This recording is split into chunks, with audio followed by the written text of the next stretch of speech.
No, I got one lying around here somewhere. Second motion on limiting. You have that? No, I'm about to look it up. See if-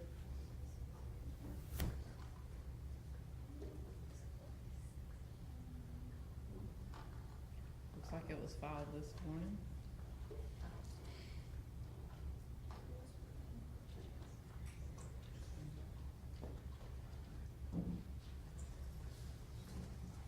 Okay, just popped in my email. Okay.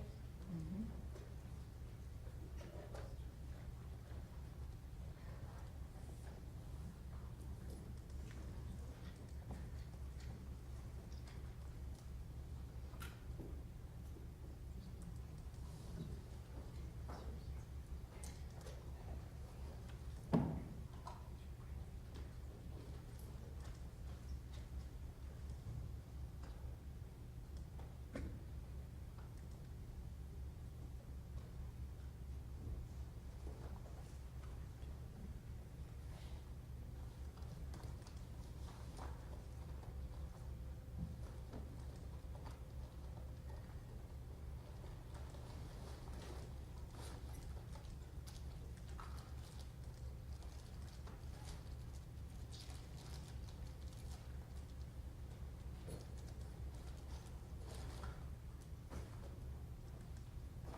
County Circuit Court is now in session. The Honorable Judge Smith presiding. Good morning, everyone. Please be seated. Thank you.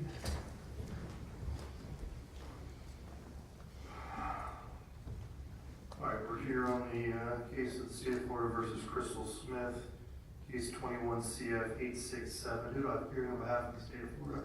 Jennifer Dutton. And on behalf of the defense. Matthew Kuchergis and Elizabeth White. All right, good morning to everyone. For the record, Your Honor, we're waiving Mrs. Smith's appearance. We had a discussion at the conclusion of the perpetuation of testimony last week about today's proceedings, and she's elected to waive her appearance. There's a written waiver with the written plea of not guilty that was initially filed in the case.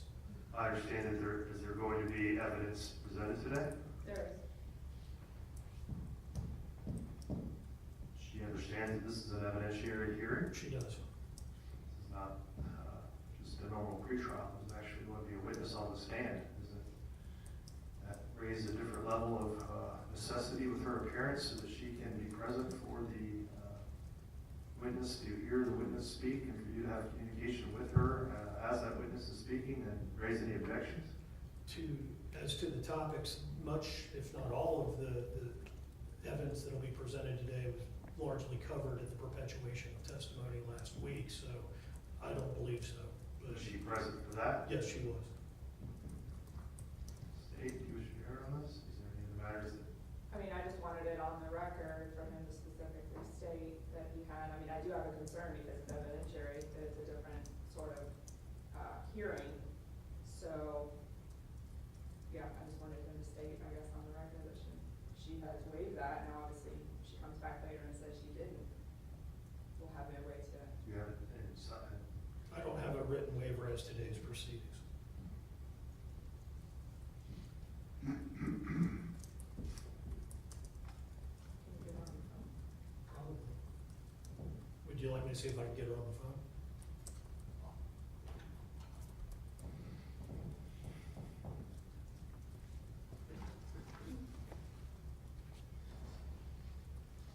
Is she, how far away is she? Within an hour?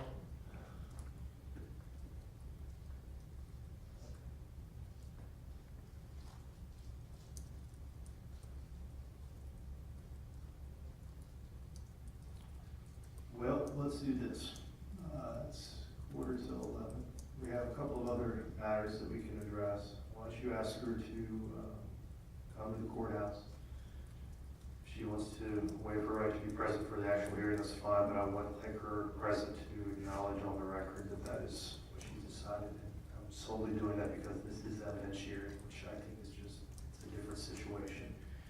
I'd rather not do that over the phone. So, and we can proceed with the other matters and then break, and then when she arrives, we can finish up. And if we can finish up before lunch, that's fine. If not, we may have to come back after lunch. I do have a calendar, but it's not a very long calendar, so I should be able to resolve it fairly quickly, and we can finish this up today no matter what. But if you would, if you want me to pause for a few minutes, if you can reach out to her, ask her to come down to the courthouse. And then if she wants to stay, she's welcome to. Obviously, if she still wants to leave, then certainly that's entirely, I'll let you all have that Could I discussion. have a brief recess? Absolutely. Yeah, we'll take a 5-minute recess. So. Court will be in recess.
we'll see how long that takes us, and she's on her way, and then we'll figure out the timeline from there. And I think what we're trying to do is maybe work through lunch due to Ms. Dunton's schedule. Okay, that'd be fine. Alright. All right, so we'll table the defense's first motion on limine, is that right? So we're just gonna table that for now. Correct. And that leaves us with the state's, I have the state's motion.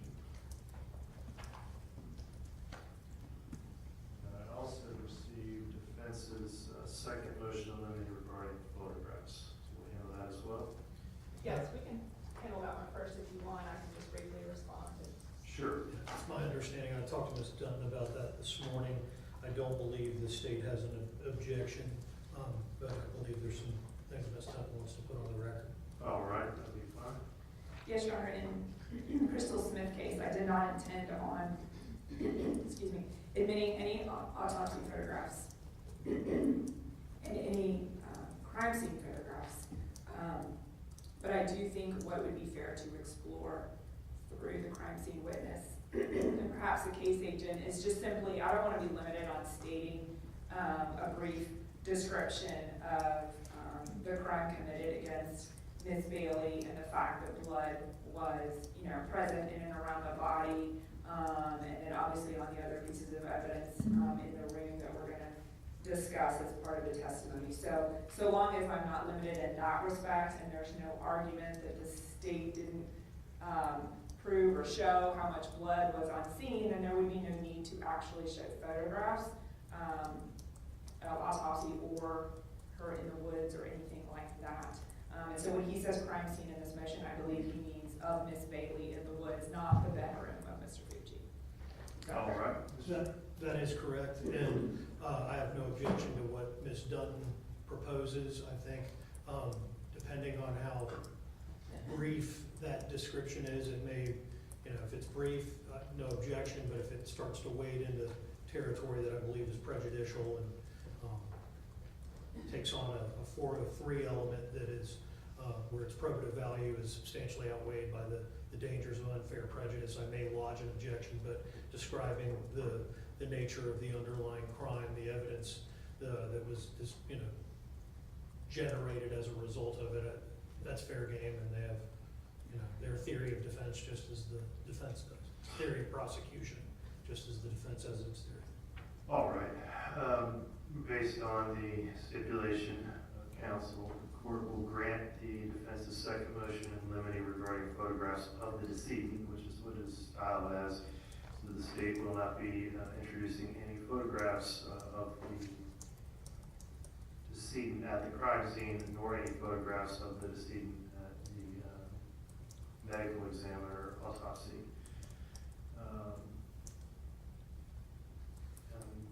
The state is not precluded from certainly presenting testimonial evidence or other photographs of other,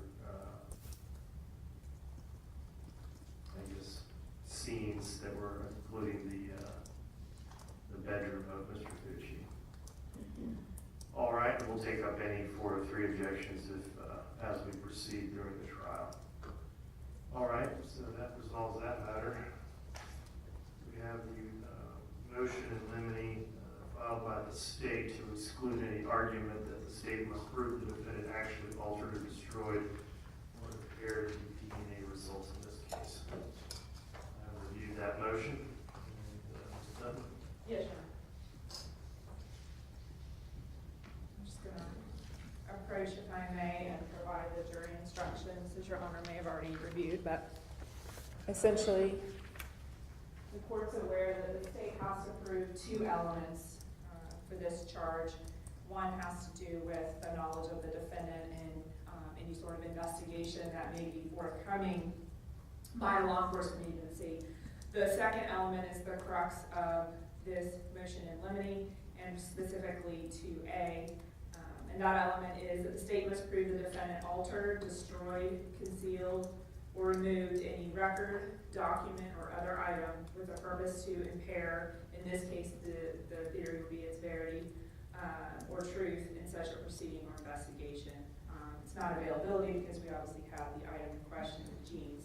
And essentially, Your Honor, the state filed this motion to prevent the defense from going essentially further than that, or holding and arguing that the state hasn't met its burden on element 2 by not proving or being unable to prove that Ms. Smith actually altered with the results, any DNA testing results, any outcome of the case, any evidentiary value of said item. The crime in this case, as shown by these two elements, was complete after essentially the washing of the jeans. The crime is complete. If presuming the state can prove element 1, the knowledge of the investigation, and element 2, that she did alter said jeans with blood on those jeans, that crime is complete. The law does not require that the state prove that a defendant altered the outcome based on those actions, any results therefrom based on the actions of altering, destroying, or concealing an item, and therefore any argument to the jury that the DNA results were not affected, or we cannot prove that they were affected, would just be improper and misleading the jury on what the law actually is. Matter of fact, if we were here and the facts were exactly the same, and Ms. Hoover was, in fact, able to obtain Tristan Bailey's DNA on the jeans and Aiden Fucci's DNA on the jeans through technology and through the science of DNA, if that in fact had still been able to occur, we could still be here. We would still be here. She still altered those genes by the act of washing them with the intent to impair the law enforcement's ability to use them in an investigation. So the converse is therefore true, Judge. It doesn't matter whether or not, under the law, someone's successful in ultimately altering any sort of investigatory route or evidentiary value of an item. The crime is complete after the act of, and then the various options that you have in element 2A. And so I provided a few cases, Your Honor, in my motion that a lot of this case law actually isn't specific to our facts, but the law that the cases discussed is helpful.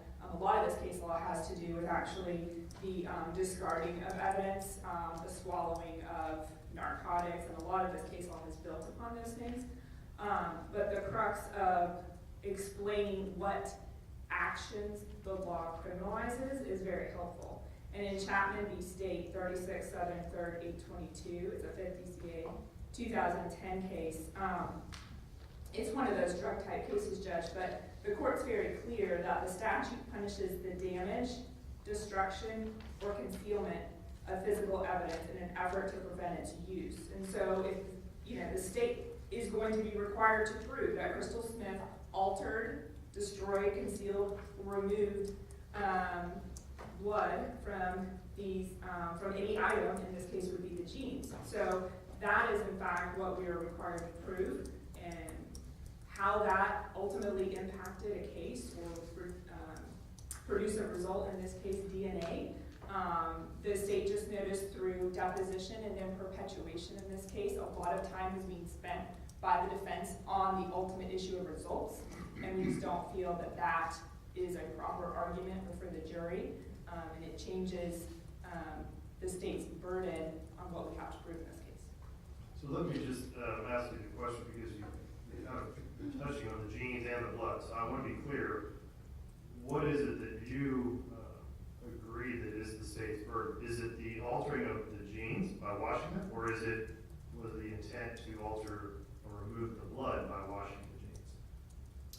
Well, Your Honor, I In other words, believe, is the evidence the genes, or is the evidence the blood on the genes?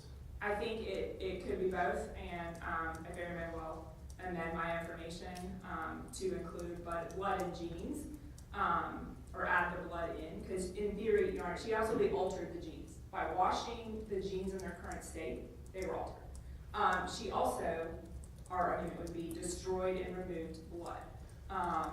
So I may need to amend to cover that. But what is not the law is, because of her actions, what did that do?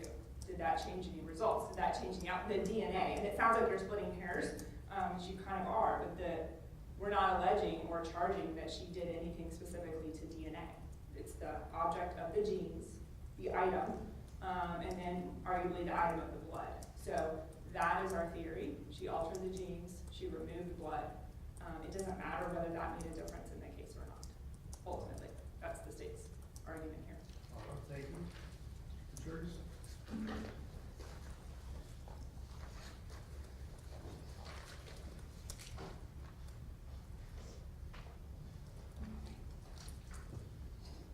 Your Honor, it's the defense's position that this is a matter that's squarely within the province of the jury, and by granting the state's motion, you're denying the defense one of its viable theories of defense by arguing that whatever conduct occurred, it didn't impair the availability of this evidence. That is squarely in the jury instruction, and that is a matter for the jury, and to deny it would be denying defendant one of her theories of defense in this case. Let me just interrupt you, 'cause I want to make sure that I'm clear.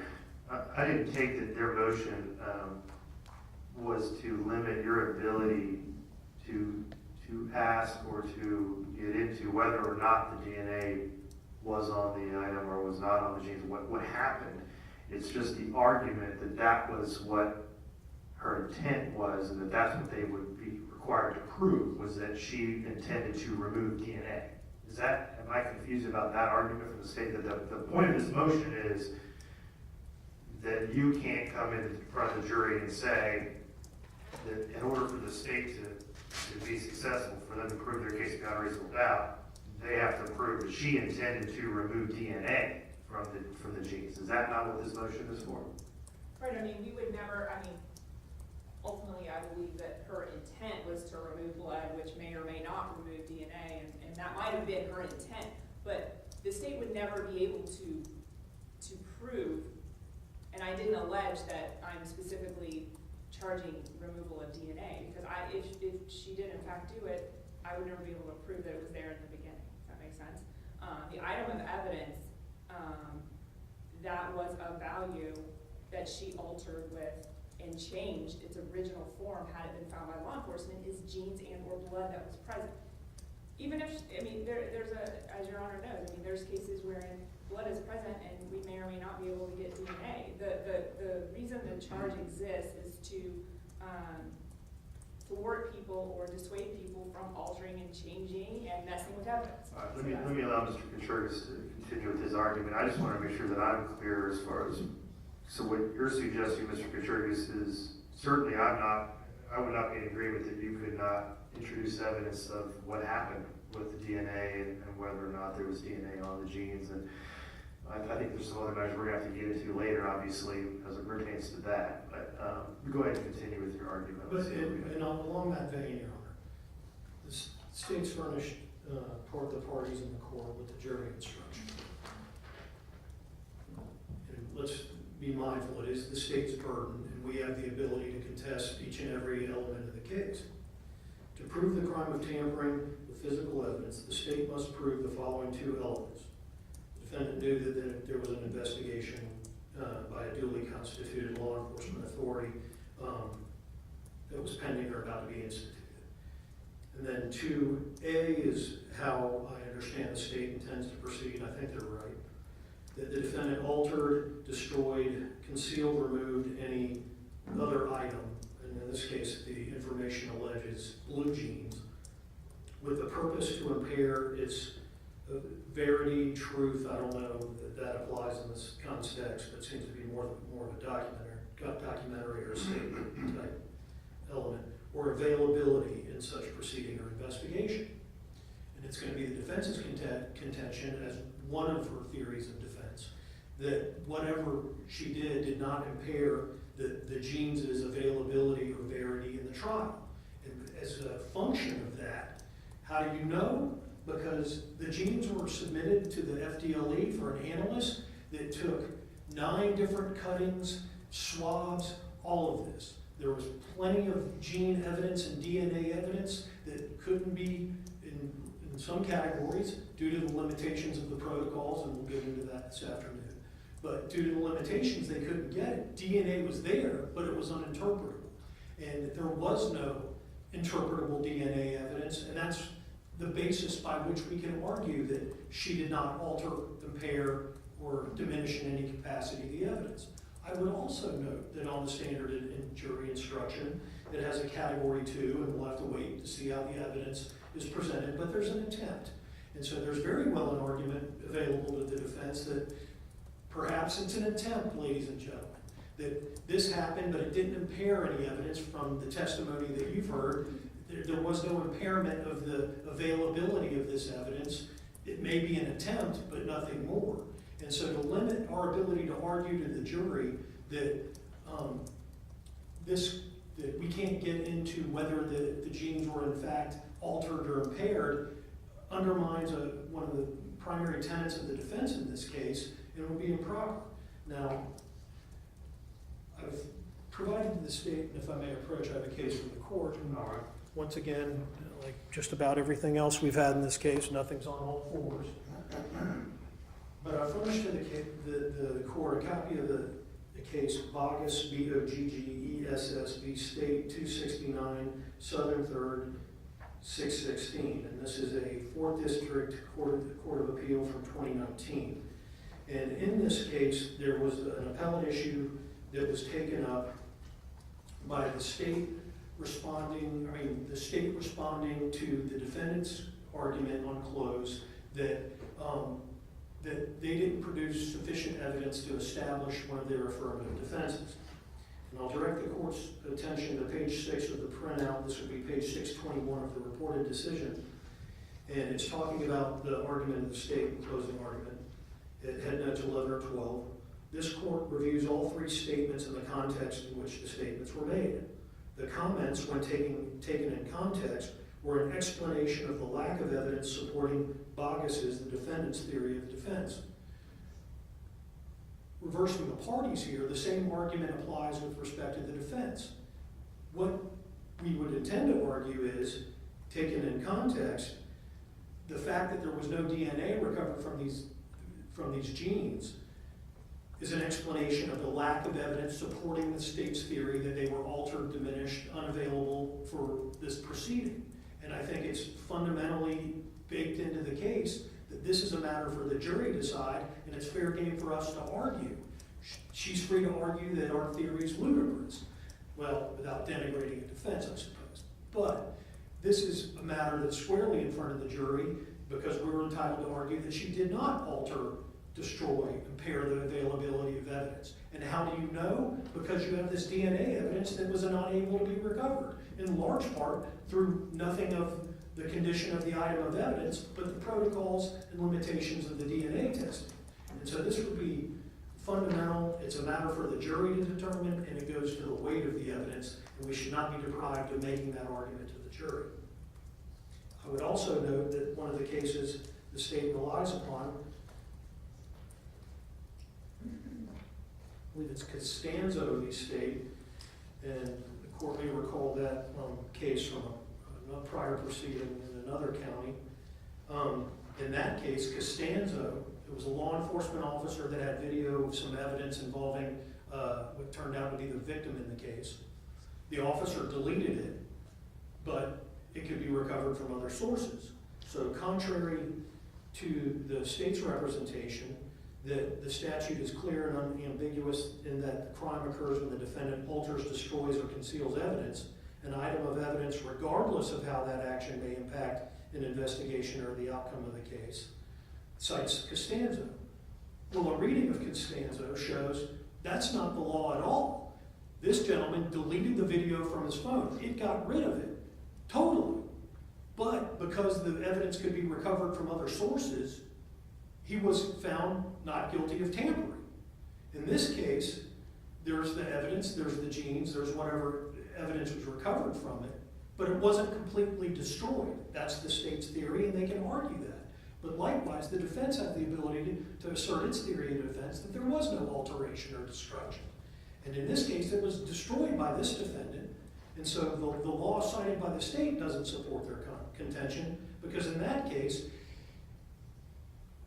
the destruction, regardless of whether it had an effect on the case, or as the state put it, regardless of how that action may impact an investigation or outcome of the case, they said, well, there was other evidence. So even though he destroyed it, it doesn't impact the outcome, it's impermissible. So in this case, it's our contention that this is a matter from the jury. It's a theory of defense that would be asserted by the defendant, and to limit our ability to argument on the quality of evidence would be reversible error. All right. Is that- Here, just to respond, and so I'm clear, I'm not saying, and Mr. Katurga is gonna argue all day long that Ms. Smith did not alter, destroy, or conceal those genes, if he likes. And it seems like splitting hairs, but what he's been doing through the deposition and perpetuation of Ms. Hoover, and so why I'm trying to anticipate this argument, is he's going beyond that. He's saying, or I anticipate he may argue to a jury, and all I'm trying to prevent is an argument that whether or not she affected results or not, it doesn't bear on whether she altered, destroyed, concealed, or removed a piece of evidence. And Costanzo is quite different factually from our case. It doesn't change the law the court must rely on. But as your Honor knows, in Costanzo, the reason why they held, because he would have been charged under a theory of destroying, right, or getting rid of this video, the reason why they said that this should not be criminalized is because the defendant had already texted that video to somebody else, emailed that video to someone else, and shown. So that defendant knew he was destroying that copy, clearly, but under the specific intent at that time, that video was out there. The exact copy of that video. We don't have another pair of American Eagle jeans in the original form they were in. It's quite different. So I'm not aligning the facts. The way they looked at that case, he was charged under a different theory of destroying, completely destroying or getting rid of one piece of evidence. And so they didn't want to criminalize that because that defendant knew that piece of evidence, that exact piece of evidence, a copy of it, a digital piece of evidence existed in other places. We didn't have an exact copy of those American Eagle jeans, how they arrived in that house at 3 a.m. off of Aiden Fucci's body. And what we're charging is that she altered those jeans. Period. It doesn't matter if she was successful or not successful. That's the law, and so I'm just trying to prevent it. I'm not trying to go against his theory of defense. He can argue all day long. She didn't alter them. That's fine if that's what they want to argue. But it would be like allowing, in a case where it's not a lawful defense in, let's say, an L&L case, to argue consent. You would never allow a defense attorney to argue consent in a case where that wasn't the state's burden. The state doesn't have to prove whether a child in that case consented or not. It's not the law. And so here I'm just trying to prevent any argument that whether or not she is successful in her ultimate quest in destroying, altering an item of evidence doesn't matter. That's not the law. I don't have to prove whether or not she was successful based on the action she took against the piece of evidence. That's just not the law, Judge. Can you restate that? I mean, the instruction says alter, destroy, conceal, remove. Right. So what is it that you're saying that you have to, that you would be proving? That it was altered, that the genes were altered, The genes that they were were altered. destroyed, concealed, or removed? The genes were altered. So you are saying that they were altered? They were. Right. That would be our argument. They were altered. They're Well, just a moment ago you said that you were not gonna have to prove that. No. And I said he can argue that she didn't. I'm not, because he just said the state's trying to prevent us from arguing that she altered and destroyed all this stuff. No, she altered the genes. She removed blood. He is going one step further and getting into DNA and DNA results and whether she was successful in whether action A of washing them was successful in changing results. I'm just trying to prevent confusing the jury with whether or not we have to prove that it altered any sort of result or ultimate outcome or the evidentiary value of that item. If a defendant took I'm trying to think of another example, Judge. If the defendant took a cell phone and smashed that cell phone to pieces or submerged that cell phone in water, I think it's common sense and it's a fair interpretation of the statute to say that defendant altered that cell phone, that defendant, maybe even destroyed, depending on the condition of the item, which is the cell phone. Now, if law enforcement's able to get in it and do what's called a chip off and get results, fine, or maybe they won't be. But the act of tampering with the evidence has occurred by smashing that piece of evidence or submerging that piece of evidence or altering or destroying, affecting that evidence in its original state. If you can prove with the intent to change its verity, the truth of that item, or its availability to law enforcement.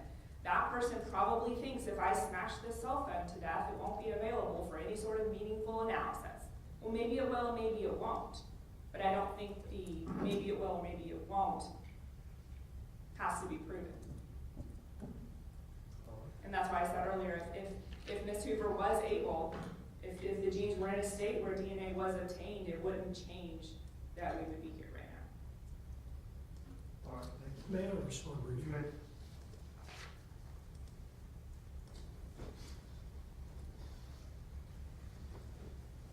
The jury instruction requires the state to prove that the item of evidence was altered. In order for that, and that's a jury question, that's what the jury needs to decide. Was this item of evidence altered, impaired, what have you? If you were to accept the state's argument that we couldn't argue in contravention of that they were altered, you just heard that's their theory of prosecution, the genes were altered, but we can't present any evidence to show why that's not the case, that's in essence directing a verdict for the state. It's completely denying us a theory of defense. Now what the court hasn't heard yet, and what is likely to hear, is that 3 areas of these genes, 2 were swabbed and there were threads, and then there was a pocket hip cutting that they tried to swab for blood or with the threads get DNA from the blood, and they couldn't. There wasn't insufficient information. It doesn't address I believe it was 9 other areas of the genes that had tested presumptively positive for the presence of blood that were not tested. And so that goes to the weight of the evidence as to whether they were altered, whether that evidence could have been obtained. Because we learned through the testimony that the FDLE protocol, because I don't think anyone at the time that this was going on was thinking about this case. They were thinking about the Aiden Fucci case, and I understand why. But the testimony revealed, well, did you swab the other areas that had presumptive testing for blood and see if you could get that DNA? No, we had it from other evidence, a pair of shoes and a shirt, and at that point, once we have the positives from some other evidence, our protocol is we don't test. Well, that's a matter of weight of the evidence that goes to the jury, not that we can't argue that this item of evidence wasn't altered. And as I indicated before, it's a matter for the jury to grant this motion in limine would be in essence to direct it. The state gets up and says, this wasn't altered, it was fait accompli at the moment the genes were allegedly washed. I can't argue anything in contravention to that? That's insane. And so this is a matter of weight for the jury. The jury instruction says that the state must prove they're altered, and the defense is entitled to argue that they weren't, and let me explain what the evidence is to demonstrate why they were not. That's our position. All right, thank you, Mr. Gutierrez. I'm going to reserve ruling on this motion. I'd like to hear a little bit more during the trial as far as what evidence is going to be presented during the trial, as well as the testimony I believe that we're going to hear this afternoon regarding the FDLE analyst and what exactly they're going to testify to. I have reviewed the transcript of the deposition of Brooke Hoover, but I'd like to hear that before I rule this motion as well. All right, so it's 11:30. There were no other matters as far as motions, but we can talk for a few minutes about the trial. Some other things that I want to make sure that we're addressing. Jury instructions should be here. Should receive those on Friday. Mr. Gutierrez, as you recall, when we handled the case in Clay County, I required both sides to agree to a rather lengthier statement of facts, statement of the case that I would then present to the jurors to determine how much knowledge they have about the case prior to coming in. So I'm going to direct you all to do something similar in this case. I think that was worthwhile and helped us kind of get through that jury selection last time. So let's do that again here. If y'all could have that to me by Friday as well. You have a lot of jurors that are coming down here on Monday, so hopefully we'll have sufficient numbers. We will conduct our trial and the jury selection downstairs back in the second floor, and it's 264, if I'm correct? Yes, sir. 264. It's a larger courtroom, gives us a little more space so we can get, we'll bring in 50 jurors at a time, is my plan. With 50 jurors, I haven't had the pleasure of picking in courtroom 264 before in terms of jury charts. You know what the lineup looks like in that courtroom? Yeah, it'll be 5 to a row, and we'll do 1 through 5 across, and then we'll do, what do we do, 5 rows of that? Yes, Or do we do, The 25 each side? we really just, how many rows do we have? We have 6 rows? 6 or 7? 6 or 7. So, okay, the plan right now, I believe, would be 5 jurors per row, 5 rows on both sides, Split them up and make it. for 50. I believe that's what we'll do. Thank you. All right, While we're on the topic, what time would you like to see us? 8:30 on Monday. So, matters that we need to do. And Your Honor, and I know we discussed, the possibility of one jury selection lasting longer than a day, and with some scheduling conflicts. State would like to open evidence and start on the 17th, that Wednesday, we will be done by the 18th, even if we do that. That would be fine. That would be the plan. Right, If right. we don't, if we're not successful, there's a chance we may have to come back the following Monday to continue with jury selection, because I do have another huge panel coming in the following Monday, if we're not able to get our panel on the first Monday. Oh, so there's not jurors coming in every day that week? There's not jurors coming in every day that I week, gotcha. Okay. so we'll see. I think hopefully we'll be all right. So we'll actually commence the trial that Wednesday. The plan would be to start openings that Wednesday. And so, I believe you all indicated potentially a one-day trial, possibly a second. We'll plan on a second, and if it In light of some proceedings that took place last week, I looked at the timer on it. That was an hour and a half, depending on how the court rules. It may cut out very minimal portions of that. okay. Given that may be one of the more lengthy witnesses, perhaps. It's possible we could get done in a day, but as I've indicated previously, attorney estimates of time tend to be woefully inadequate, so I would plan on 2. We'll set aside 2 days, and if it results early, that's fine. We'll plan on 2.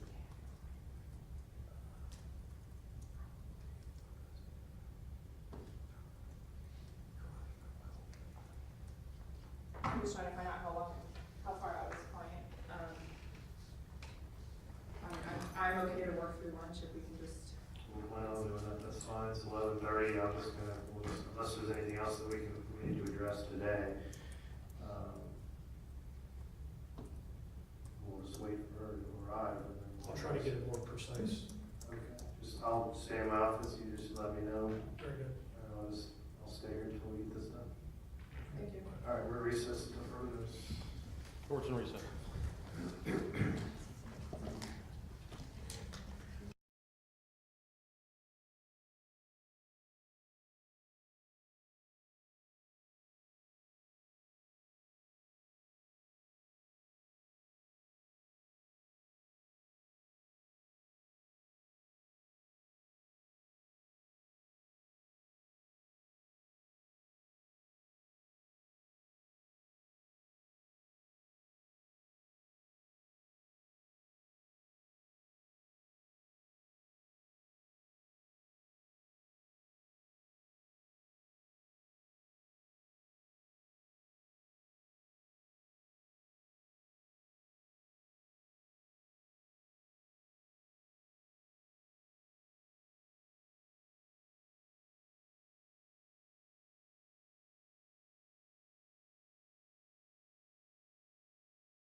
Judge Smith presiding. I'll be seated, thank you.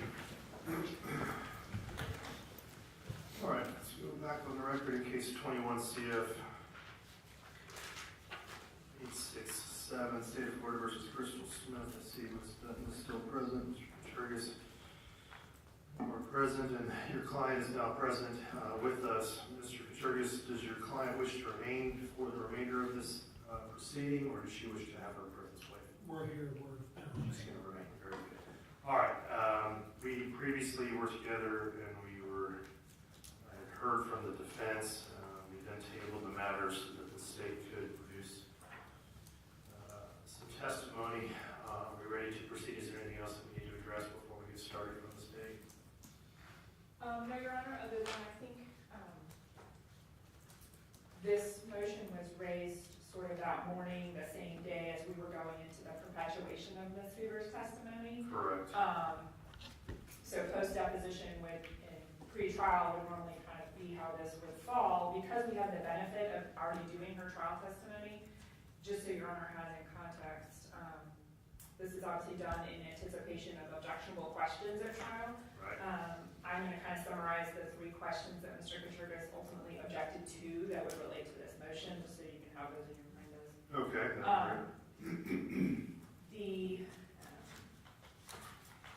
I'll give you one right before the objective question, just for context. When I'm going through general background information about DNA and its processing, I had asked a question, how does blood appear on fabric?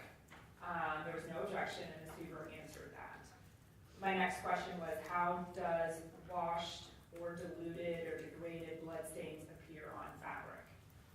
That was an objected to question based on the grounds that he's arguing in this motion. How does blood appear? The original question of just how does blood appear on fabric was not objected to. What was the second question? How does washed or diluted blood stains appear on fabric? Is essentially that question, and then she answered it. Okay. The second question that I asked was again in general terms. Could the washing of blood affect the ability for you to obtain DNA? And essentially, Mr. Contreras can correct me if I'm wrong, and we can go over this again with her, but her answer is essentially, yes, it can. We expect to get DNA results from blood. It is possible to get usable DNA results, but also possible to not get usable results. So she answered it both ways. Could affect it, it also could not, essentially. And then the third question was after we went through the actual evidence with her, and we had talked about the genes. I had said, or asked, is it possible that if these genes were in fact washed, that is one explanation of why I know that the DNA results were essentially limited, and she answered it that it is one explanation, and certainly another explanation is that that DNA evidence was never there to begin with. All right. So that's sort of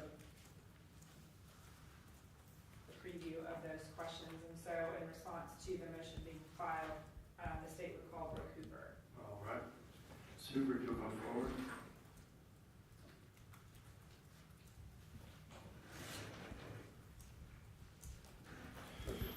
Pause right there, raise your right hand. Do you swear or affirm the testimony you're about to give will be the truth, the whole truth, and nothing but the truth, so help you God? Yes, I do. All right.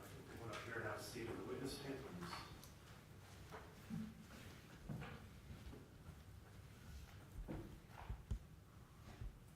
Counsel, you may proceed. Thank you. Good afternoon now, ma'am. Can you introduce yourself to the court? My name is Brooke Hoover. I'm a crime laboratory analyst in the biology DNA section at the Florida Department of Law Enforcement. How long have you been so employed? 12 years. What are your duties in the biology section? I examine items of evidence for the presence of bodily fluids, blood, semen, saliva. I perform DNA testing on those items. I perform DNA testing on known reference standards from visuals, and I compare the two.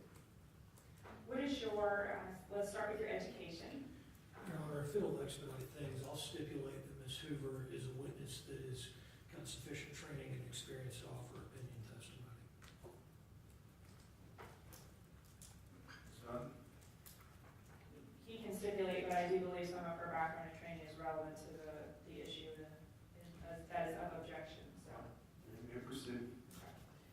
Would you explain your education? I have an Associate of Arts from St. John's River Community College, and I have a Bachelor of Science in Biology from UNF. I took courses in genetics, molecular and cellular biology, biochemistry, and statistics. On top of that, I completed FDLE's Crime Laboratory Analyst Training Program, which is about a year and a half. I have to have 8 hours of continuing education every year. I've stayed on top of that. That's about it. Okay. Can you approximate how many items of evidence you've analyzed for the presence of DNA? Thousands. And you've been in this role, you said, for 12 years? Yes. Do you undergo proficiency testing in your role? Yes. And how often? Twice a year. And have you passed your proficiency testing? Yes. Have you ever testified before as an expert witness in the field of forensic DNA analysis? Yes. Do you know how many times? This will be number 66 on the stand for me. Okay. And in what jurisdictions? In county courts throughout Northeast Florida. I've testified in U.S. District Court, and I've testified as an expert for the U.S. military and the Navy. Is your laboratory at FDLE, is it accredited? It is. We are accredited by the American National Standards Institute National Accreditation Board to their standards AR 3125. We're also accredited to the International Organization of Standardization, ISO 17025, as well as the FBI Quality Assurance Standards, which are commonly called the FBI QAS. So we're accredited to all three of those bodies. What type of DNA testing is performed in your lab? FDLE can perform STR DNA testing and YSTR DNA testing. I'm not an analyst for YSTR, but I can speak to STR DNA. And is the STR DNA testing method generally accepted by the scientific and the DNA analysis community? Yes. And when you tested all the items of evidence in this case, and by this case I mean essentially they were submitted under a defendant's name of Aiden Fucci, related also to Crystal Smith, did you apply that STR testing principles and methods? Yes, I did. Are your procedures reviewed and validated in the lab? Yes, we have accreditors come on site. They review our validations, our procedures, and they're making sure that we adhere to the FBI QAS and that our procedures agree with the general scientific forensic science community.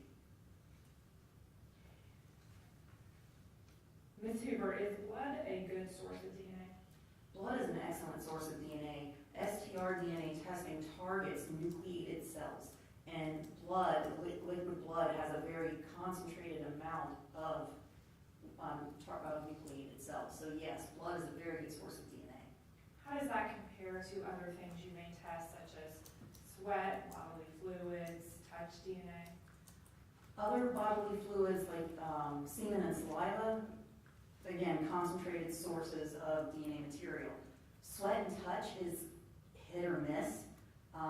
The outer layer of skin cells that we shed do not have a nucleus. They're dead cells, essentially. Sometimes we get DNA, sometimes we don't, but comparing that to bodily fluids are a very reliable source of DNA. And how does blood appear on fabric specifically in the lab? Most commonly reddish-brown staining. How does washed or diluted blood stains appear on fabric?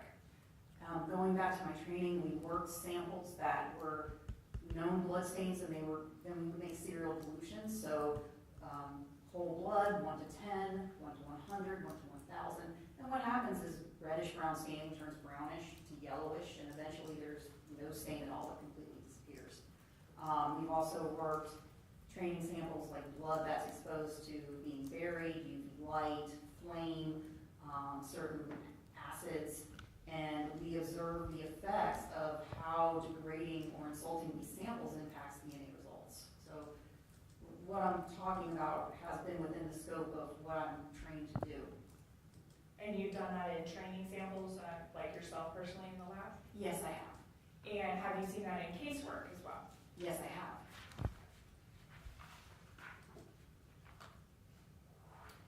Now, Is it in general, is it fair to say that washing clothes or our bodies is that concept is understood by the general public without a scientific explanation? Yes, I feel it is common sense. If you want to get rid of dirt or stains, you wash your hands, you wash your clothes. I don't think that is necessarily a forensic science specific conclusion. Right. However, based on your training and experience, and based on what you see, could the washing and what you know about blood, could the washing of blood or the dilution of blood affect the ability to obtain DNA results? Yes, it can. And why is that? What are you basing that on? Depends on how much it was insulted or degraded. There's a variety of conditions that can insult a blood stain, and we can still get usable DNA results. To what extent can vary. So I've worked a criminal case where jeans were put through a washer dryer. I don't know the water setting, the temperature, the detergent used, if they used bleach or not. I don't know any of those things. But I do know that in the other case I worked, the jeans were collected from the dryer. They were submitted to the laboratory. I obtained usable DNA results from a blood stain on the jeans and was able to include the victim. It was an example of jeans can be washed and we can get DNA results, usable DNA results, but it's hit or miss. Sometimes we can and sometimes we don't. It varies. And does that vary depending on, I believe you said, what is actually done to that blood stain, and then what, is being removed? Obviously, it can't be seen by the naked eye, but scientifically, obviously, DNA is within those nuclei, I believe you said, of red blood cells, right? Correct. Water, temperature, chemical detergents, heat, these can all impact the DNA and to what extent can vary.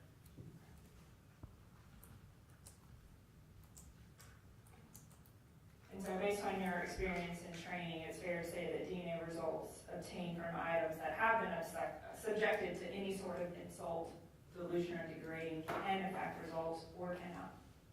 Correct. It's just a variety of what can happen. Right.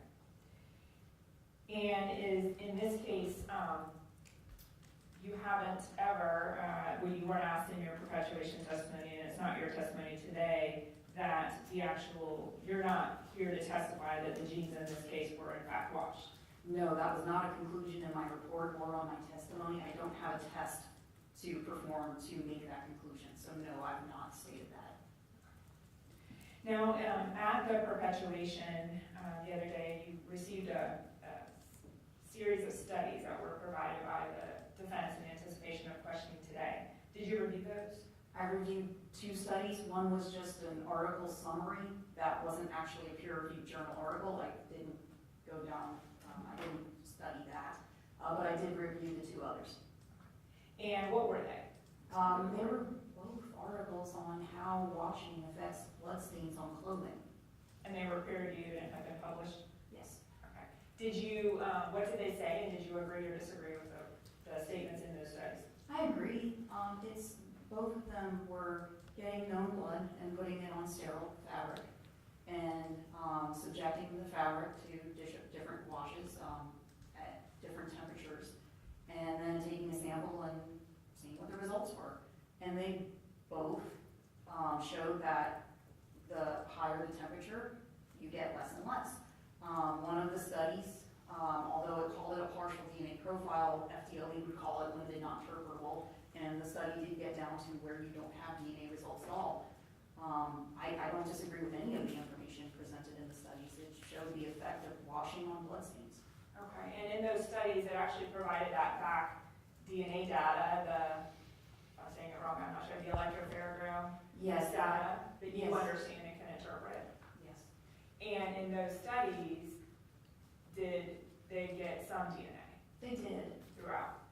And you just mentioned, if you were interpreting that data in those studies for purposes of casework under FDLE protocols,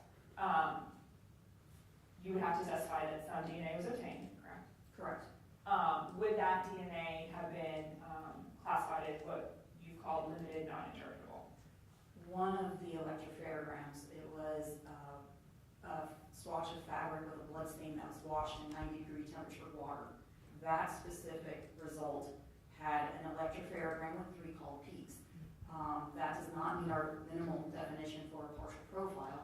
Our interpretation of that would be limited, not interpretable.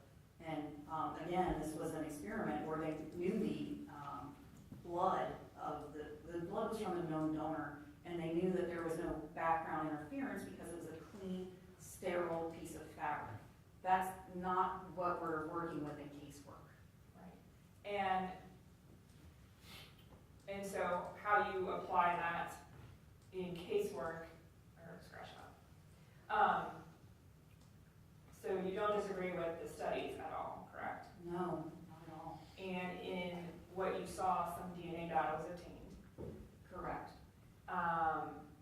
But in your view, at least in that one example, would have been reported out as limited, uninterpretable.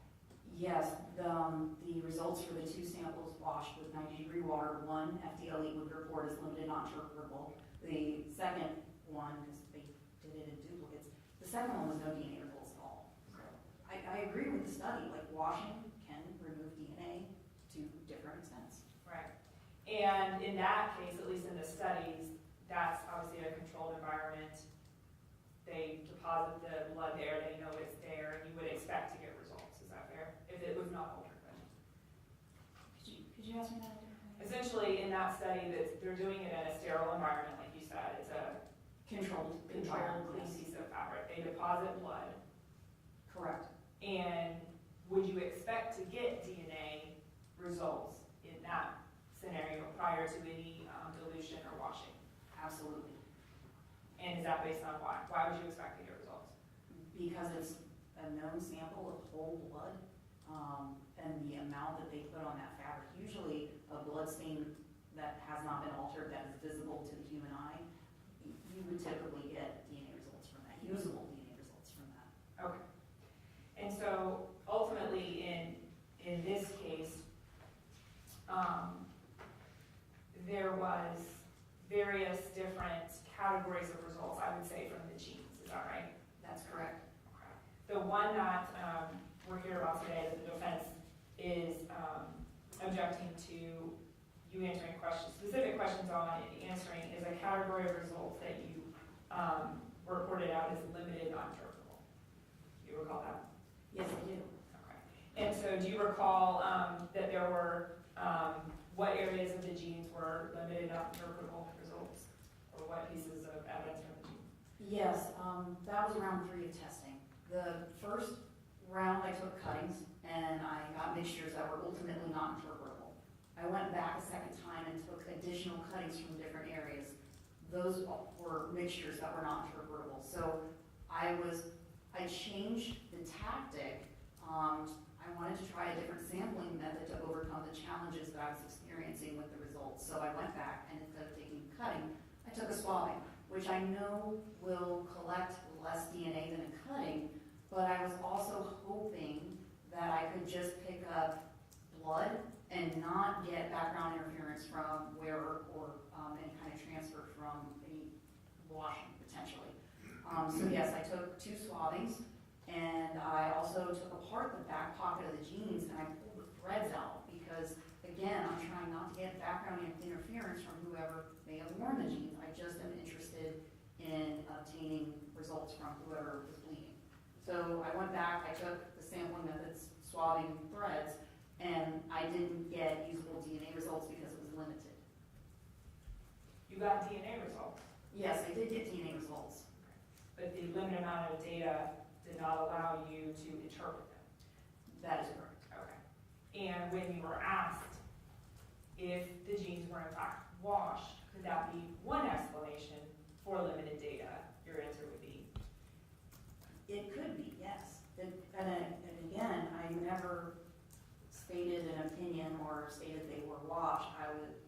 It's possible that they were washed, and that's why I'm not getting DNA results. It's possible it wasn't there at all to begin with, and I'm not providing an opinion onto which is more probable. I don't know what happened to those genes before they got to me. Okay. No further questions, John? Cross-examination.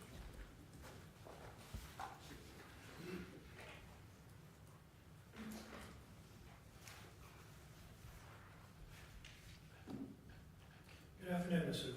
Good afternoon.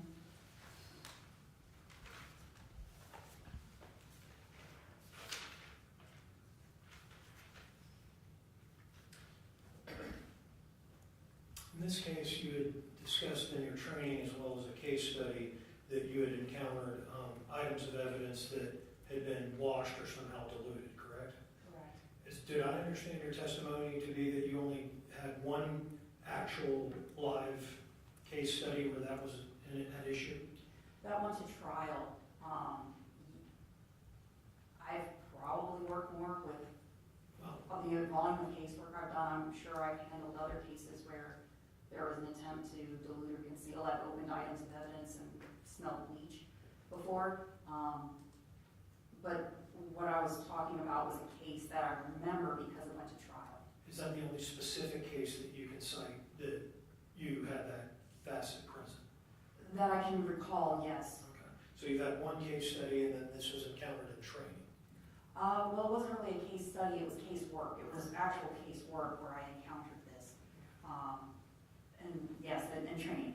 Can you remember the name of the defendant in that case? I do not. I remember it was in Alachua County. I remember that it was a robbery where a victim was shot, but I don't remember.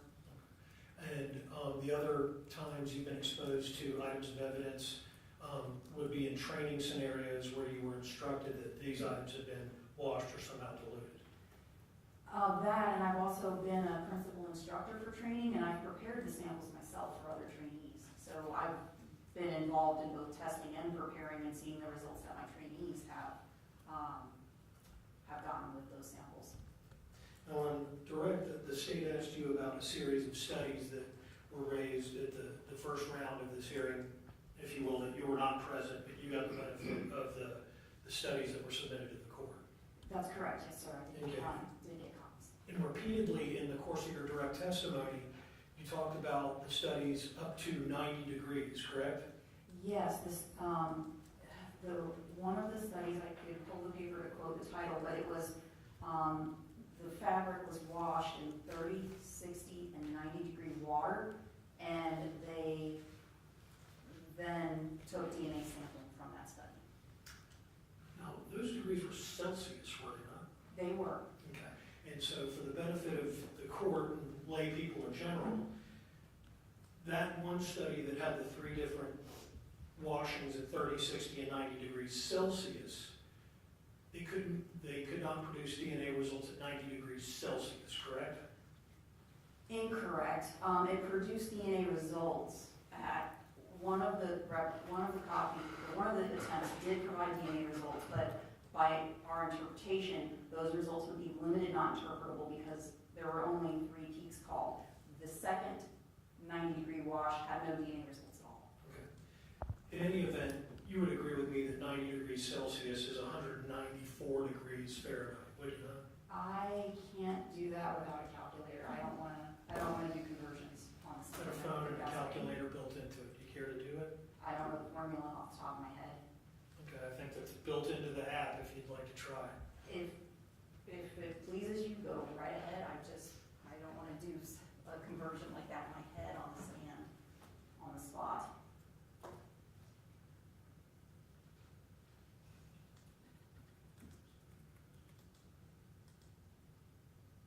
Bear with me one moment.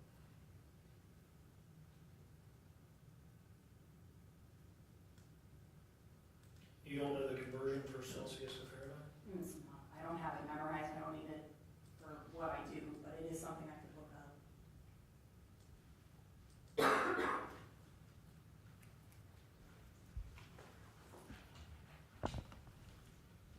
And I'm gonna ask what he's doing and The conversion for Celsius to Fahrenheit. She's already said she doesn't know the formula. Are you gonna just tell her the formula and let her do it? Or we can research it and find out. If you want to confront her and ask her, that's fine, but she's already indicated she doesn't know it. triggers and things. And I think another thing mentioned in the study was they didn't alter the washer or dryer setting. So I would assume to explain to a layperson, this is cold water, warm water, hot water. But in this case, you were advised prior to your performing laboratory work that these jeans were allegedly washed under a sink. I did have information that the clothing had been washed, yes. in a sink? I don't know, I don't think I knew that. I knew that they had been washed, but I don't know how they were washed.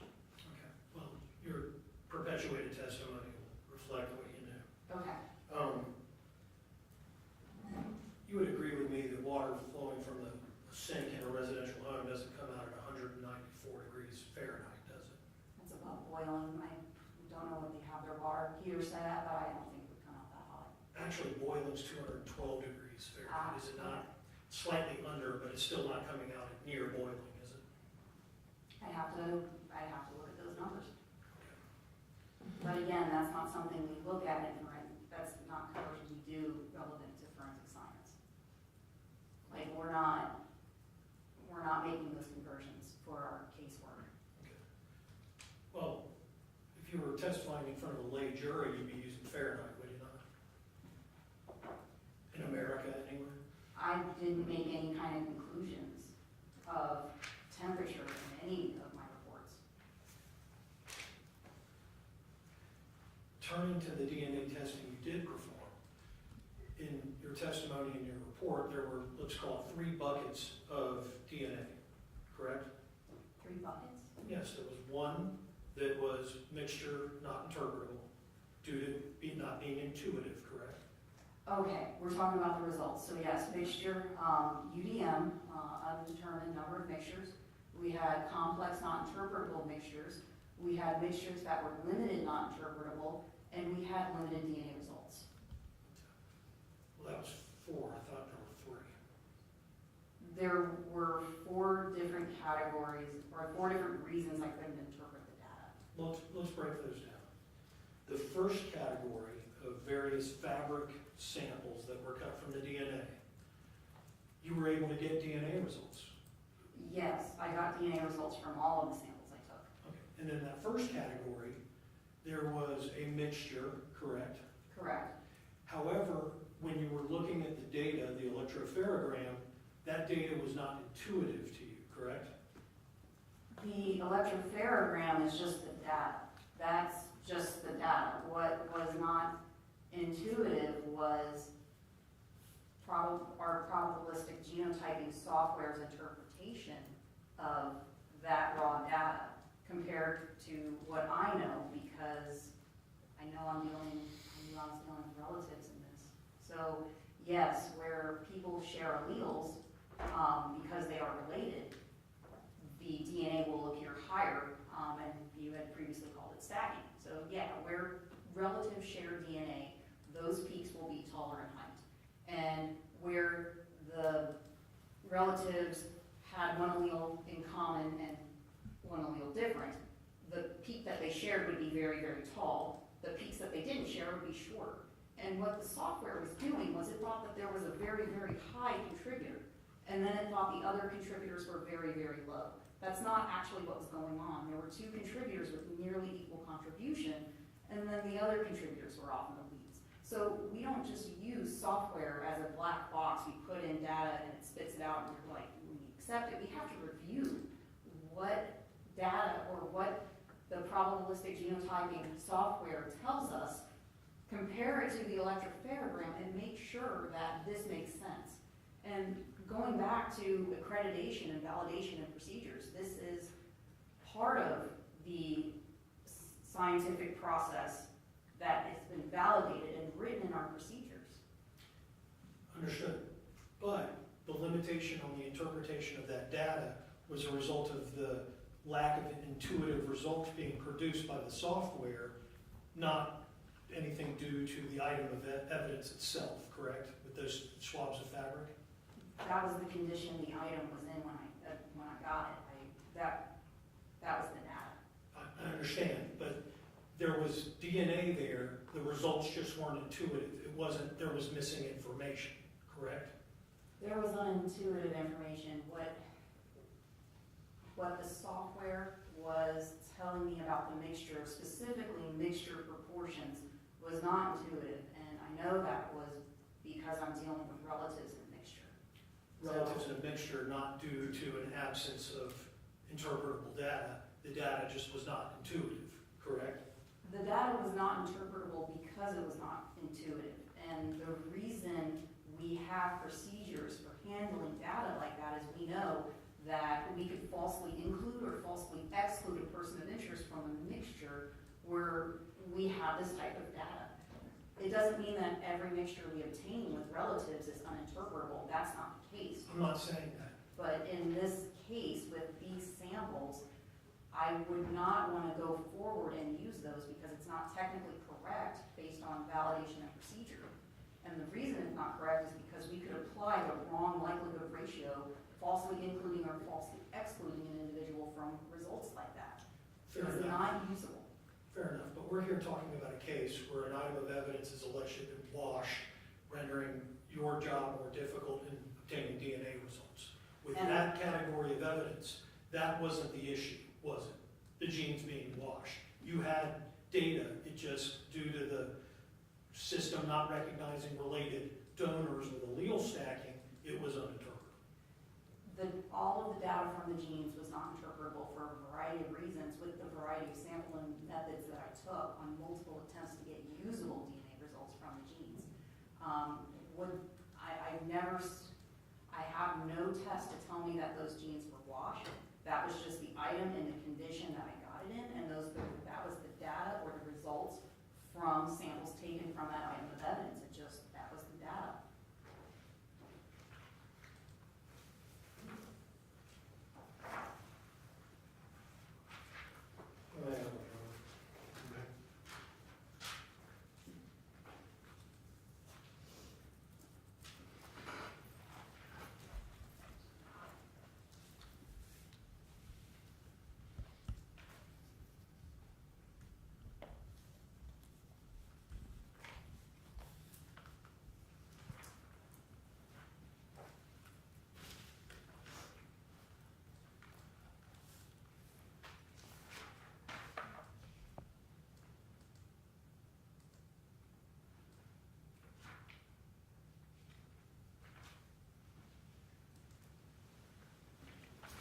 Do you recall having your deposition taken on April 25th, about 2 weeks ago? Yes. May I approach? You may. I have a copy of it. Ms. Hoover, if I can direct your attention to page 28, line 9. And if you need to read the portion of the deposition before that, feel free. But this is a portion of that deposition where we're talking about my performance, the first bucket of DNA results. You with me? Yes, sir. Okay. And I asked you the No, question. I'm not objecting. I haven't heard the question yet. What is the objection? The method of impeachment, he needs to allow her to read and tell her, direct her to the section she needs to read before you ask her any questions about it. You may proceed. Now, and if you need to back up to put this in context, that's fair, but I'll represent to you that everything before line 9 on page 28 relates to this first category of DNA testing that we've been discussing. And then I asked, question, and that was based upon the results the software was producing. Answer, correct. Again, objection, improper impeachment. What's improper, counsel? He's asked her to review the question and answer, and then ask her if she recalls giving it. Is he refreshing He's her just reading recollection? it, I don't know, Refreshing her recollection, or is he impeaching? I'm not sure, he's just reading things into the record. Mr. Chairman, I'm impeaching her. If we get to the next question, you'll see why. you may proceed. Next question. Put another way, it's not because of anything that happened to the sample itself, it was the limitations of the software. Answer, correct.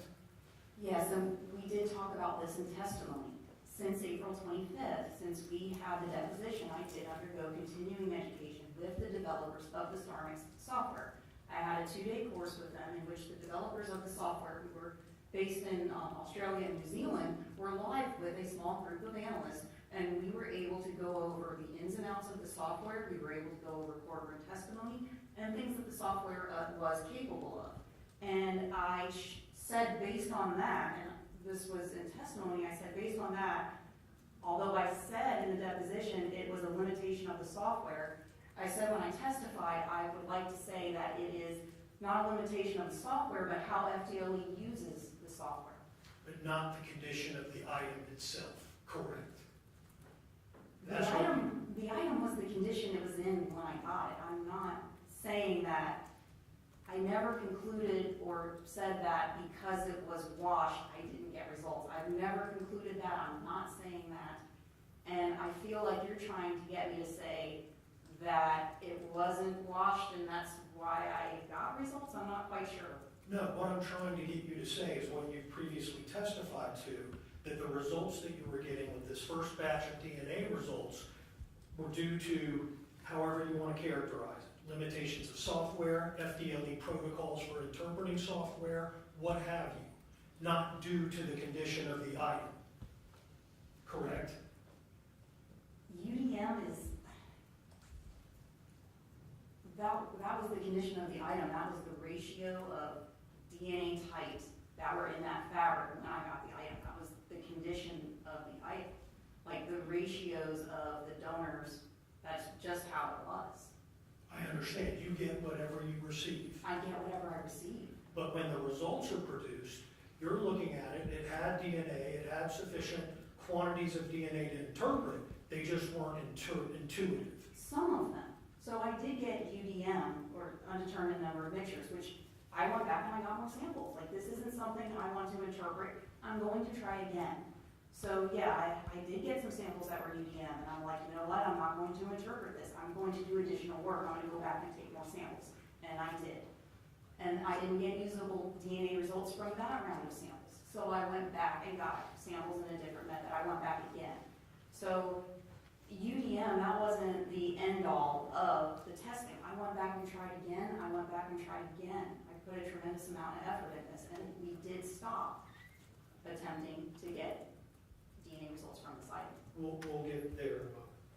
The other bucket, as I call it, was a sample that was returned as a mixture. Are you following me? Yes, sir. However, the data that was produced suggested it was more than 4 contributors, correct? It was 4 or more. And again, sharing with relatives, I couldn't say for sure that this was a mixture of 4 and only 4 people. There could have been 4, there could have been 5, but I'm dealing with relatives. I was not comfortable making a determination in how many people were in this mixture, but there were at least 4. So yeah, I call that mixture complex not interpretable because there were 4 or more donors. Once again, that was due to the limitations of the software, the system, FDLE protocols to allow you to interpret that. No, with UDM, I actually did use the software as a tool for helping me determine number of donors. I used the software and I tried those samples as 3-person mixtures and 4-person mixtures. I reviewed the output to try to help me determine if this was interpretable data. So yes, I used the software, wasn't giving me interpretable results. This sample, I did not use the software because I didn't need to. I couldn't determine how many people were truly there. It never even got to the point of using software. It was, in layman's terms, a hot mess. I just couldn't use it. Put another way, there was too much DNA or too many contributors to allow you to interpret it. Too many contributors and possible sharing due to relatedness among the contributors. And then the last bucket, as I refer to it, is the limited results not interpretable. The swab, and that was on the front left hand, correct? Yeah, one of the swabs was from the front, and one of the swabs was from the back. From the right rear back pocket Right area. rear back pocket, that's where I could see the most staining left. And then there were threads that were also pulled from that area. Yes, And then there was a right hip pocket piece of fabric that was tested in this bucket, correct? Would you like to see the report? I don't remember, I swabbed the fabric, I didn't take cutting. Okay. I sampled fabric, yes, by swabbing it. And you took one swab from the front left leg, That sounds right, yes. one swab from the right rear, Right Buttocks. rear buttock area, yes, and then the threads, as you recall. yes. And those results, unlike the first 2, didn't generate enough data to interpret. Correct. I was getting too much information, and I changed my sampling method to try to overcome the challenges that I was facing. So yes, the swab doesn't pick up as much DNA. I'm swabbing, hoping to absorb whatever skin cells are on top of that substrate. When you cut a substrate, you're taking that entire matrix of that fabric with whatever cells are in it. So yes, I took a swab in hopes of getting less information because I was getting mixtures. And this third round of testing also did not produce usable results, but for different reasons. And how many areas of the pants that you conducted the presumptive blood test, how many areas of the pants tested positive? I don't recall, I would have to go to my notes. I don't have that information memorized. But there were many areas of interest that I circled on the item, and every area of interest where I could see staining tested positive for blood. Presumptive test positive. I have a copy of your notes if you want to be precise, but would you disagree with me if I told you it was 9? I took 9 for testing. May I pull up? Absolutely. May I refer my notes?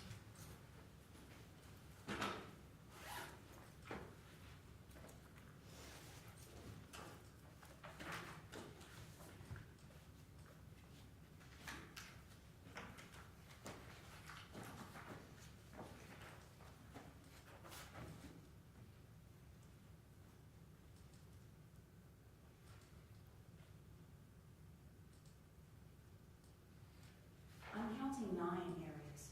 9. I'm sorry. 1, 2, 3, 4, 5, 6, 7, 8. I'm sorry, I'm counting 8 areas. 5 on the front, 3 on the back. I apologize, 8. So Okay. there are 8 areas. And you swabbed 2, correct? I swabbed 2, that's correct. Okay. You didn't swab the other 6.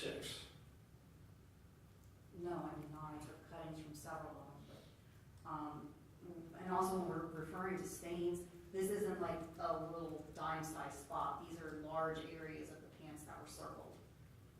Nevertheless, you swabbed 2 of those areas. I did. Okay. And how many times, when you got the results back from these swabs and the threads and they limited data, not interpretable, did you go back and try it again? No, at that point I did not. Okay. And what's your training scientific method if you try something once and don't get a result? Are you instructed to try it again?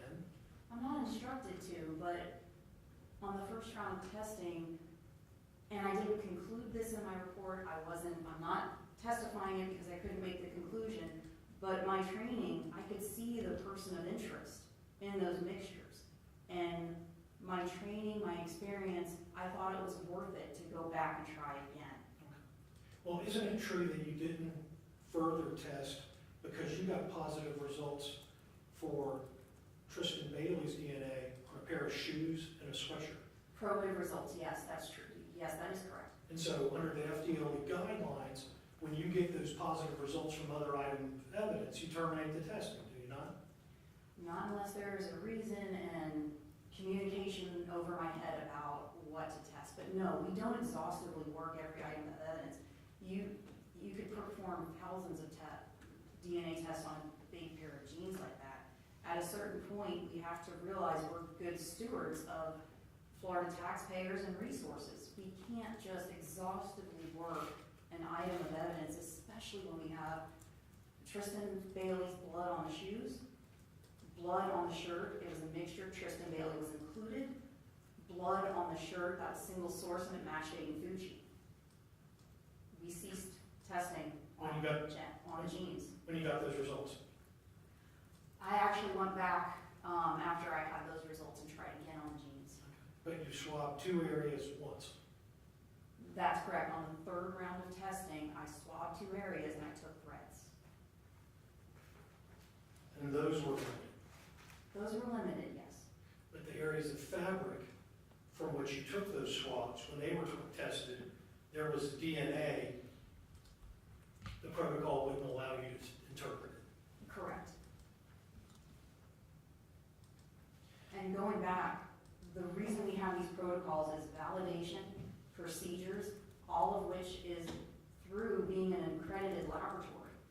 This isn't FDLE out on a wing. This is generally accepted mixture interpretation by the general scientific community. Understood, but in this case, there was DNA, you just for the protocols and the validation, you couldn't interpret it. I would not interpret it. It was not interpretable by protocols and validations procedures, no. Not because there was limited data. Not because there was, It's not all of them were limited, some of them were a lot of data, but for different reasons, none of it was interpretable ultimately. No, but the third bucket was limited data. Yes, The other two didn't have that problem, they had other issues. they all had challenges, correct. Okay. But the only one we're focusing here on today was that third, the swabs and the threads. Correct. I would normally expect to get DNA results from a swab from a blood stain. Normal. Normally, under normal circumstances, yes. But at your testimony, it was possible it was once there and is no longer. It's possible it was never there. Correct. Another possibility is you didn't swab it sufficiently to get DNA sufficient to test. It's possible, is it not? I don't think that's a possibility because I took cuttings and that was too much. That swabbing was too little. There were challenges with that sample, So or with that item. human error is not a possibility in your opinion. In this case, no. All of my results, my sampling methods, all went through a technical and administrative review process. That may be, but you didn't get sufficient DNA from the swabbing, correct? I did not. Okay. And it's possible that that could have been operator error. I don't think so. I really swabbed these genes. One time in two areas. Correct. So certain things are possible, but other things are not possible. I don't think human error on my part or on the lab's part had an impact on the results from this item of evidence. Okay. That's what you think. That's my opinion, yes. Okay. Do you have an opinion whether the uninterpretable data resulted from the condition of the item of evidence as to the two swabs and the threads? Again, it's possible that it was there and it was removed. It's possible it's not there at all. But ultimately, I would not give opinion as to what I think is more probable. I would let a jury make a decision with other factors available to them. I don't want to say what I think is more probable. I would just say both things are possible and leave it up to someone else to make that decision.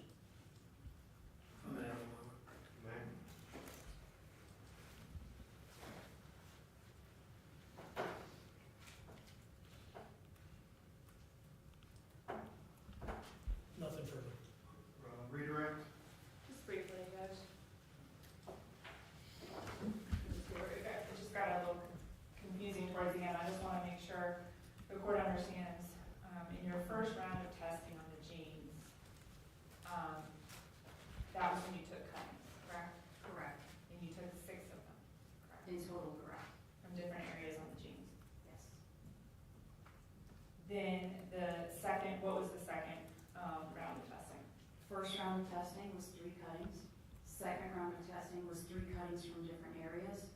Third round of testing was 2 swabs and the threads from the pocket. Okay.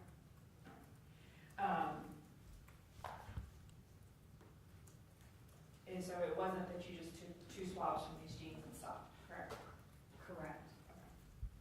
And then I wanted to correct one thing, and I believe you did, Mr. Churgis had asked, when putting out, you did get usable results from other items that were located in that house pursuant to the search warrant. You mentioned the shoes, and then you mentioned, he said the word sweatshirt, I believe you corrected him, I just want the record to be clear, was it a shirt you were talking about? Yes. That included Tristan and Aiden.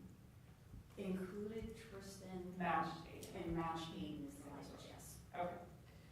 All right, I don't have any other questions. All right, Ms. Wood to be excused. Sure. Thank you very much for your review. Any additional, No, just argument, Judge. anything else from the defense? Same, just arguing. All right, it's your motion, Mr. Church, I'll hear from you first. Allow the witness to exit first. Thank you, Ms. Wood.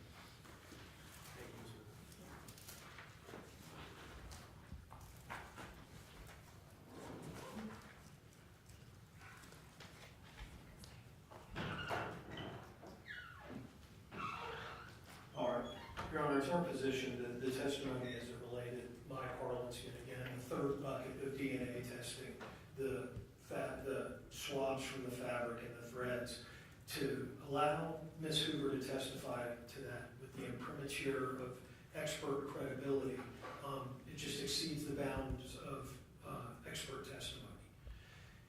in the case, there's fabric, three different types of DNA results based upon the testing of the fabrics in the first two buckets, and then the swabs and the thread in the third. We know there's ample DNA from the first two buckets, that they were uninterpretable, and the testimony will speak for itself as to why. With this third, there is limited results uninterpretable. She can't say why they're limited, but only possibilities. And I found it fascinating that a possibility is, one, it was once there and then since removed, the state's theory of the case. It was never there. But the possibility of human error just doesn't exist. She's perfect. This is well beyond the bounds of expert testimony. It's guesswork. It's possible. This is beyond 702. And I'm not suggesting that the state can't make the argument, but to have this come in through an expert witness that is mere speculation and guesswork is a bridge too far.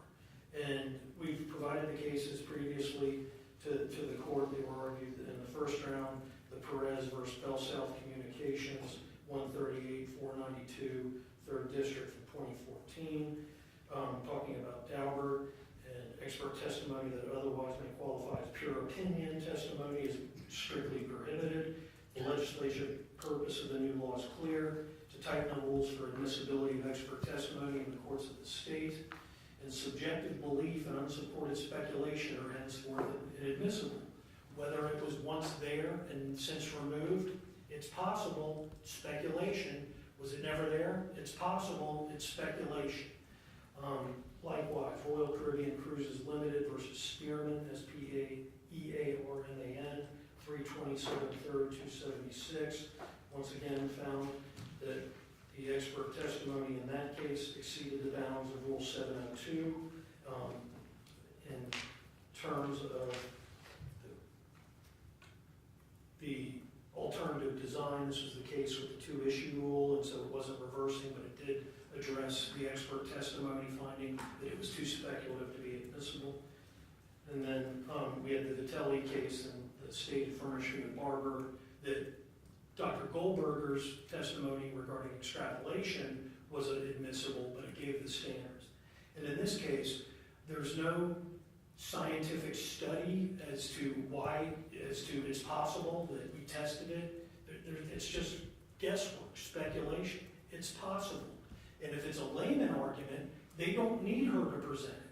They can argue it. If it's common knowledge, if it's subject to the layperson's understanding, you don't need Ms. Hoover for that.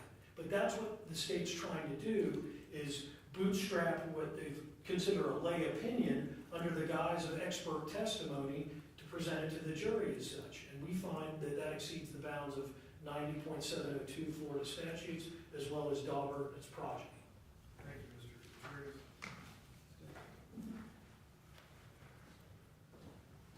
Your Honor, I know this motion was filed before, again, like I said, kind of before counsel heard her trial testimony, but we now have the benefit of that, and I'm sure counsel may not have known how far and how deep the state was going into these matters. So in the light of the three questions that were actually objected to in the motion today, this isn't a I don't feel Daubert is the proper objection and analysis for the court to do, now having seen the arguments and knowing now the questions the state asked.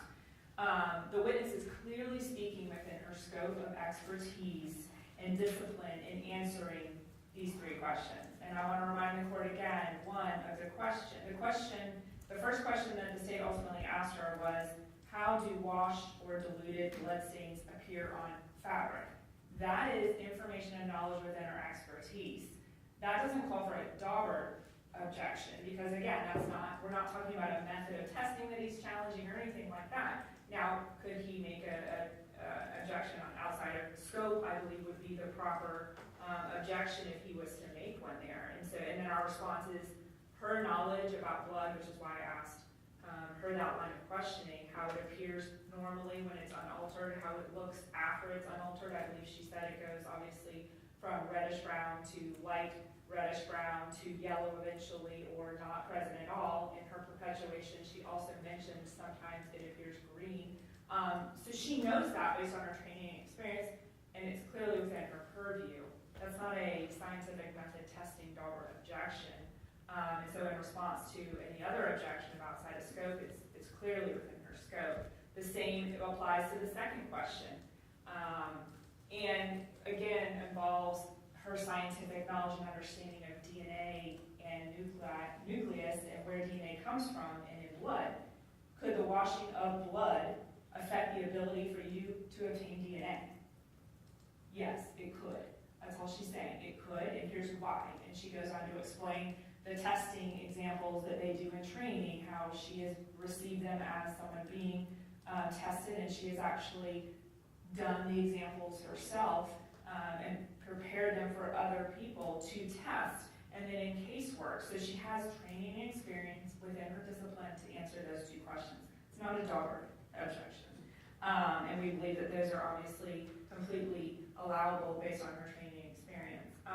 However, because she does have specific training and experience in working with blood and blood samples that have been compromised, and how they appear on fabric, again, she's able to answer those types of questions. That third question is just, is it possible that if the jeans were ever washed, that it's, and the state even asked the question in a way, knowing that she's not here to make any sort of ultimate conclusion, but I asked the question, is it one explanation on why you may not receive usable or enough DNA information? Now remember, it's that third category, it's the limited, where there wasn't a lot of DNA present. She obtained some DNA, but not enough. And she testified it's one, I mean, she has to, it either was there and removed or it was never there, and that's how she's answering that question. Again, not really appropriate for a Daubert objection. I believe the more appropriate objection is outside the scope, and it's clearly within her scope to answer that question. Mr. Contreras raised, well, they don't need her to say that, and I pointed that question out on purpose. There's a basic, like, some of this is common sense, like you can wash something and either remove it or not, but combined with her knowledge about blood and knowledge about DNA, she does go a step further, and she has training and experience. So for her to not be able to testify how blood appears normally, how it appears when it has been diluted, and then whether the washing of DNA could affect her results, that is as far as the state went. Was never going to go further than that. I'm not asking her to testify as to the ultimate issue in this case. And that's the extent of her testimony as you've heard today. And so she's simply explaining what she knows about blood stains, how they present on fabric, how they may appear if they're diluted or degraded, and how that may affect results. And I believe Mr. Contreras would agree with me that that is how the state posed it in its perpetuation. That's how she answered it in the alternative. I understand he's still objecting to the answer, but that is how we presented it, never trying to imply that she had tested these and could say they were in fact washed and how or anything of that nature. And I believe she's well within her scope of expertise. And I don't believe it's a true Daubert analysis. It's a different type of analysis for the court to make, whether it's relevant, it's within her scope of any expert, but not a Daubert issue here. He's not challenging any scientific method or whether any particular thing she did is generally accepted. I laid some of that predicate just to show that her general testing methods and what's done in the lab is obviously generally accepted, but as to these specific questions that were asked, it's not a Daubert issue. All right, Mr. Contreras? I'm not sure how the state can have it both ways. That she's qualified to provide this testimony based upon her training and experience, but this isn't a Daubert issue. I don't know what the right objection is. I've made the ones that I thought were appropriate. It's beyond the scope of her expertise. It's guesswork. It's possible that the state wants to buttress that with all of her training and experience that she can render this opinion. That's a Daubert objection. If they're using her qualifications, her background, her training, her experience to be able to render that opinion that it's possible, that's a Daubert objection. And it's not based upon any empirical studies. The only empirical studies we know of, you You can extract DNA up to 194 degrees Fahrenheit. So it's improper expert testimony. They're using her qualifications to put before the jury mere speculation. It's possible. It's curious that the only thing that isn't possible for this witness is human error.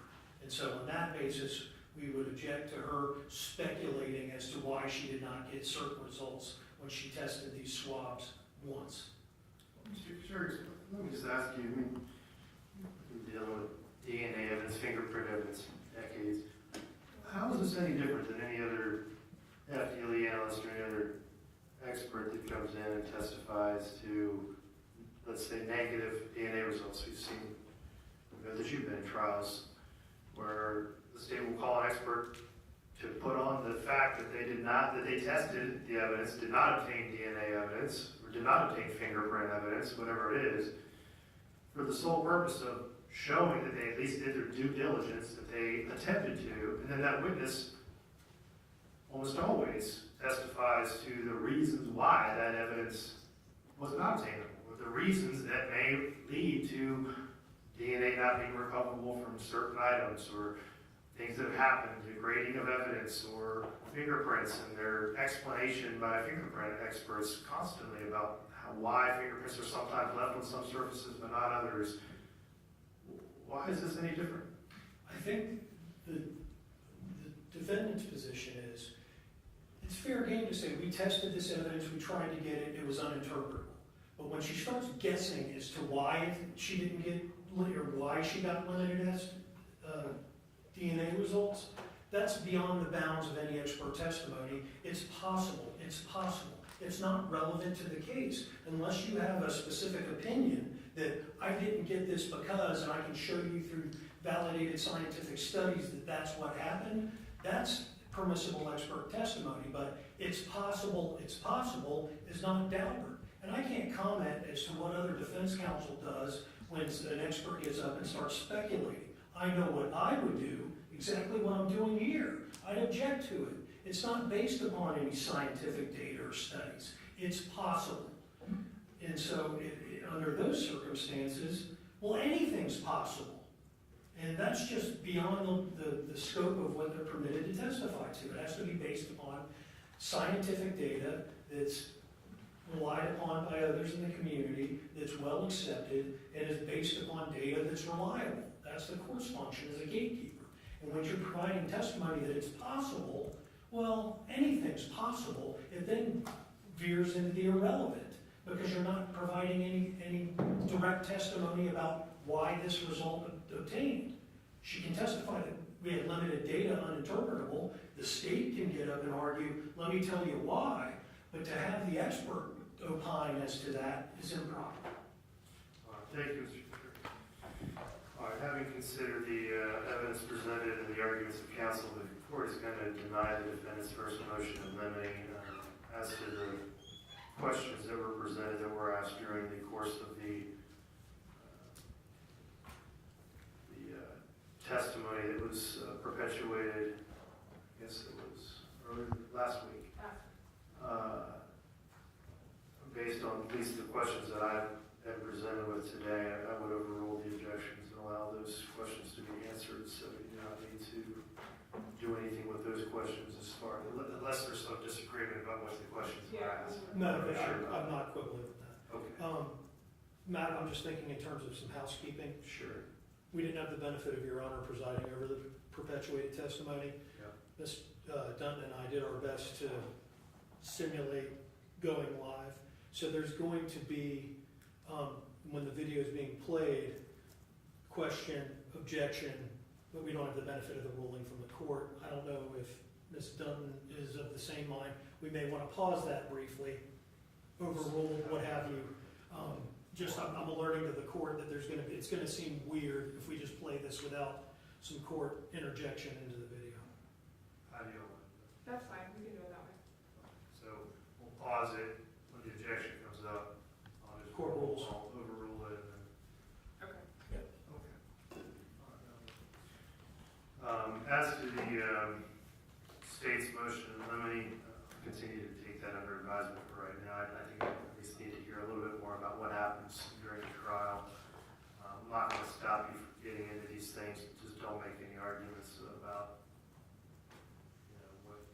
opening statements. Obviously, if you're gonna talk about DNA evidence and things of that nature, I'm certainly not precluding you from doing that. That's clear enough for you. I think I understand. All right, I believe that's all we've got for today. Is there anything else that we can address from either side of what I've got afternoon calendar? Not from the state. Anything else for the defense? All right, so you'll have jury instructions to me and the statement of facts by Friday, close of business. Monday morning, 8:30, we'll be present to be address any matters we need to, and then plan on selecting our jury on Monday morning. Okay? Yes. We are adjourned. Thank you.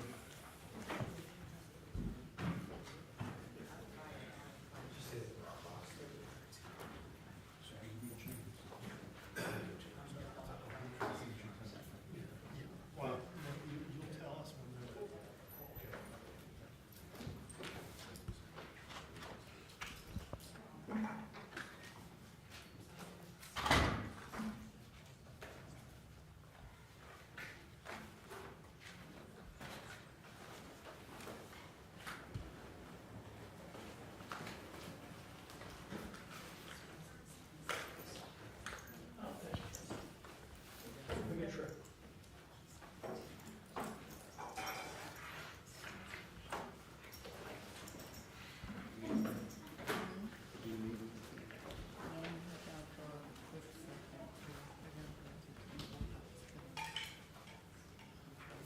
Let me try. I don't have time to do that. I've got a free ticket. No, you don't have to name it. Thank you.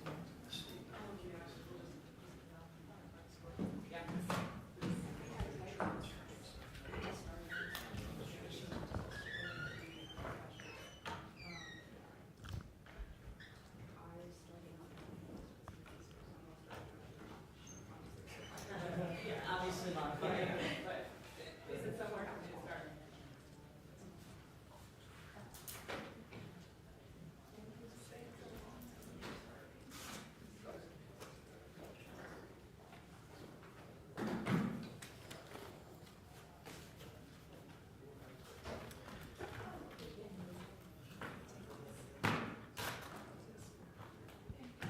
Mr. Churvis, can you or your client come up and sign an amended acknowledgement for Monday? Because he wants us here at 8:30 and not 9.